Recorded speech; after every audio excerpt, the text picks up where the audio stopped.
बचपन में हम ऐसे कई काम करते हैं जिन्हें जवानी में रिपीट करने में काफ़ी आनंद आता है। बचपन के उन पलों को वापस से जी लेने में जो मज़ा है वो और किसी चीज़ में नहीं है। लेकिन कई बार इन पलों को वापस जीने के चक्कर में लोग अपनी जान ही गंवा बैठते हैं। यही हुआ ऊटा में रहने वाले एक मेडिकल स्टूडेंट और एक्सपीरियंस केव डाइवर के साथ। उन्हें एक गुफा के अंदर जाना महंगा पड़ गया था। वो बचपन में इस गुफा के अंदर जाकर तुरंत बाहर निकल जाया करता था, लेकिन बचपन की इस हरकत को 26 साल की उम्र में दोहराना उसके लिए जानलेवा साबित हो गया। 24 नवंबर 2009 को ऊटा के नटी पट्टी केव में थैंक्स गिविंग पर जॉन जोनस अपने बचपन की यादें ताज़ा करने गया था। इस गुफा में वो बचपन में काफ़ी आसानी से घुस जाता था, लेकिन 26 साल की उम्र में उसे ऐसा करना भारी पड़ गया।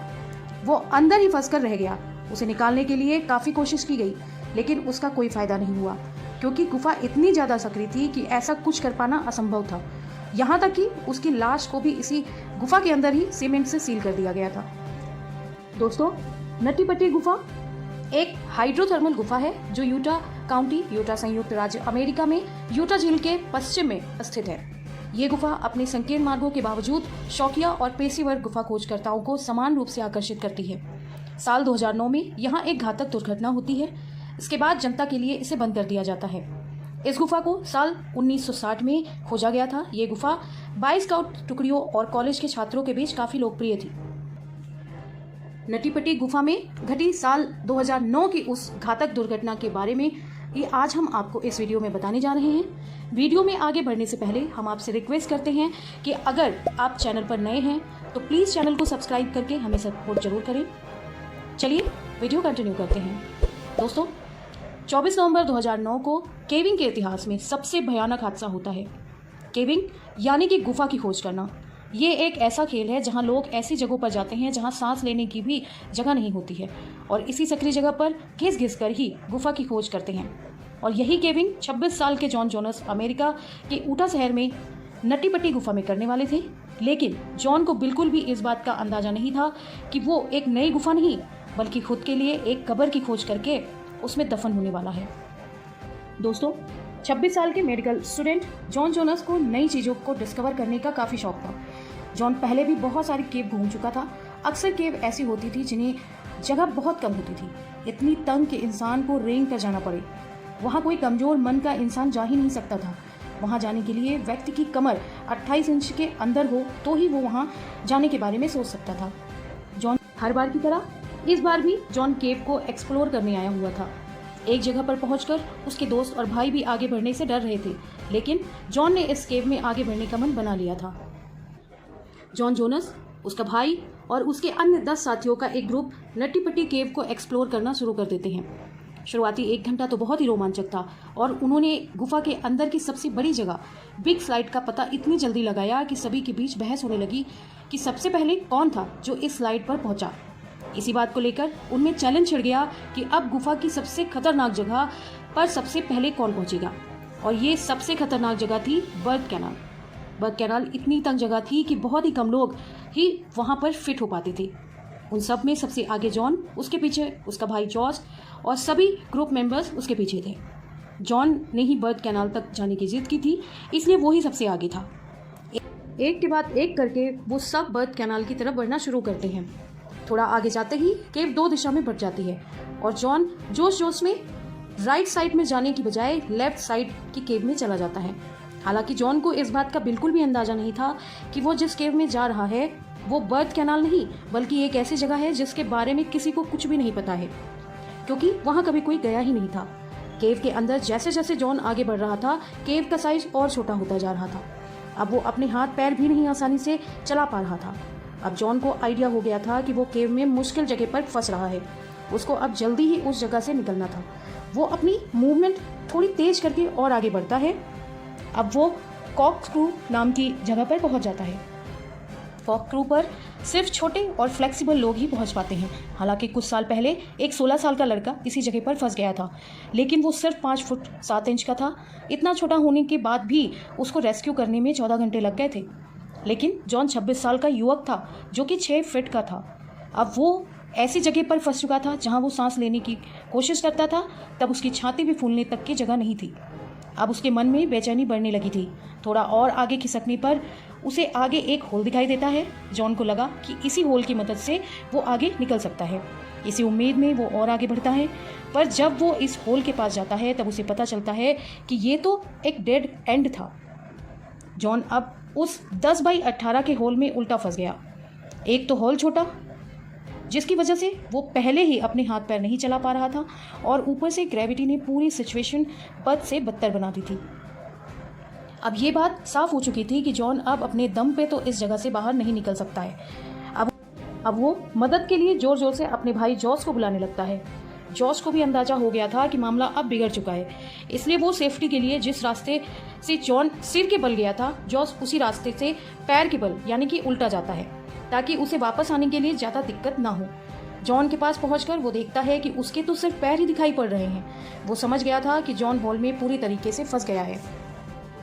जॉस अपने पैरों से जॉन के पैर को पकड़कर खींचने की कोशिश करता है, पर जॉन उस हॉल से बाहर आने की बजाय और अंदर चला जाता है।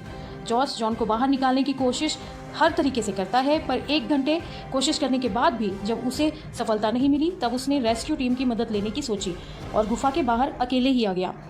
जॉन अब वेट करता है रेस्क्यू टीम का, क्योंकि इसके अलावा उसके पास कोई दूसरा रास्ता बचा ही नहीं था, और केव में उस जगह पर ऑक्सीजन बहुत ही कम होने की वजह से उसमें घबराहट भी बढ़ रही थी। खैर, जॉस बाहर आकर इमीडिएटली प्रोफेशनल हेल्प को कॉल करता है। वो अपने सभी दोस्तों को जो उस टाइम केव में थे उनको जॉन के ट्रैप होने की इन्फॉर्मेशन देता है। फाइनली 3 घंटे तक का वेट करने के बाद रेस्क्यू टीम अब नटी पट्टी केव पहुंचती है। पहली रेस्क्यूअर थी सूजी मटोला। इमीडिएट सूजी को केव के अंदर भेजा गया। उसके पैरों में रस्सी बंधी हुई थी ताकि वो अंदर न फंस जाए। वो पेट के बल धीरे धीरे रेंगते हुए जॉन की तरफ बढ़ती हैं। अब सूजी की हाइट कम थी, इसलिए वो कॉर्कसू एरिया को ईजिली क्रॉस कर लेती हैं। जॉन को फंसे अब 4 घंटे से भी ज़्यादा हो चुके थे। यहाँ पर आप सब एक बात को ध्यान से समझना कि केव के एंट्रेंस से जॉन के ट्रैप होने की लोकेशन तक का डिस्टेंस था 400 मीटर, यानी कि उसके पास तक पहुँचने का वक्त लगेगा लगभग पूरा 1 घंटा। फाइनली 12:30 बजे रात को सूजी एड्सपुस के अंदर पहुँच जाती हैं, तो वहाँ की स्थिति कुछ ऐसी होती है कि जॉन बहुत ही मुश्किल हालात में कुछ ऐसा फंसा हुआ होता है कि सूजी को भी बस इसके तो पैर ही नजर आते हैं। सूजी जॉन से कहती है कि हाय जॉन, मेरा नाम सूजी है, क्या तुम ठीक हो? जॉन बोलता है थैंक यू सो मच आने के लिए, मुझे किसी भी हाल में यहाँ से बाहर निकलना है, प्लीज़ मेरी मदद करो। ये सुन के सूजी जॉन को हौसला देती हैं, उसे रिलैक्स होने के लिए कहती हैं। सूजी रोप को जॉन के पैर में डालती हैं और खींचने की कोशिश करती हैं।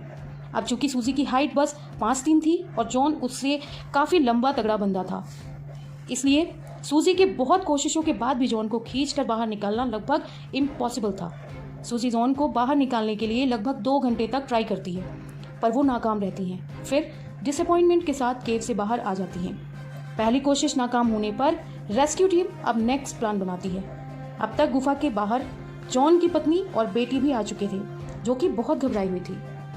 जॉन को बाहर निकालने का दूसरा प्लान था सुरंग में ड्रिल करके एक पुलिस सिस्टम बनाना, लेकिन यहाँ एक प्रॉब्लम और थी कि ड्रिलिंग मशीन को गुफा के अंदर ले जाने में ही 1 घंटा लगता। उसके बाद आगे का प्रोसेस शुरू होता। उधर जॉन की हालत बिगड़ रही थी। जॉन काफ़ी देर से सर के बल होने के कारण उसके शरीर का सारा खून उल्टा घूम के उसके सर और लंग्स में जा रहा था, जो कि हमारी बॉडी के लिए बिल्कुल सही नहीं होता है। जॉन को हार्ट अटैक का खतरा बहुत बढ़ रहा था, इसलिए उसको जल्दी निकालना जरूरी था। इसलिए रेस्क्यू टीम बिना टाइम गंवाए काम में लग गई थी। कुछ टाइम बाद कड़ी मेहनत करने के बाद वो जॉन को थोड़ा ऊपर लाते हैं और उसका फेस देख पाते हैं। रेस्क्यू टीम का कहना था कि जॉन की आंखें और फेस पूरा लाल पड़ चुका है, लेकिन वो अभी भी ठीक है। रेस्क्यू टीम जॉन को और भी पीछे खींचते हैं, लेकिन उसके पैर गुफा की छत से टकरा रहे थे। अब ना तो जॉन अपने पैर मोड़ सकता था और ना ही वहाँ पर घूमने की जगह थी। तभी अचानक रेस्क्यूअर बेहोश हो जाता है। कुछ मिनटों बाद जब उसकी आंखें खुलती हैं तब वो देखता है कि उसके सर से बहुत ज़्यादा खून बह रहा था और उसकी पूरी की पूरी पुलिस सिस्टम निकल गई थी, और जॉन पहले जहाँ था वहीं पर जाकर वापस उसी तरह फंस जाता है। लेकिन अब जॉन की बॉडी ने काम करना बिल्कुल भी बंद कर दिया था। हाँ, उसकी सांसें अभी भी चल रही थी।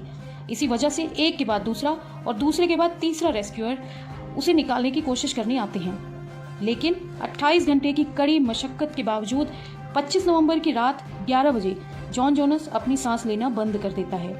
हालांकि उसका परिवार इस बात को मानने को तैयार नहीं था कि कैसे एक छोटी सी गलती की वजह से किसी की जान जा सकती है।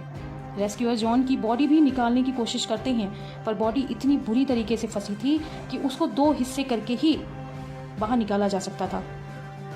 फिर सबने मिलकर ये डिसीजन लिया कि जॉन की बॉडी उस केव के बाहर ना निकाली जाए, और इस भयानक दुर्घटना के बाद पूरी की पूरी नटी पट्टी केव को सीमेंट से सील कर दिया गया ताकि ऐसी दुर्घटना वापस न हो।